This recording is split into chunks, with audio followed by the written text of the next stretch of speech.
அது அங்கிள் எவ்வளவு பெரிய மனுஷன், எவ்வளவு பெரிய மந்திரவாதி. அவர் இப்படி கேவலப்பட்டு வச்சிருக்கீங்களே சைக்கோ பசங்களா.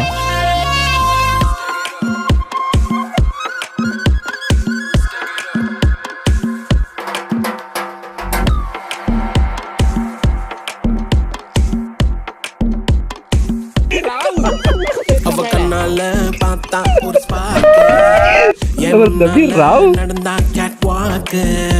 Hey swing it, hey break it, hey feel it, hey touch it, hey swing it, hey break it, hey feel it, touch it, touch it. கையால போட்ட ஒரு பிரேக்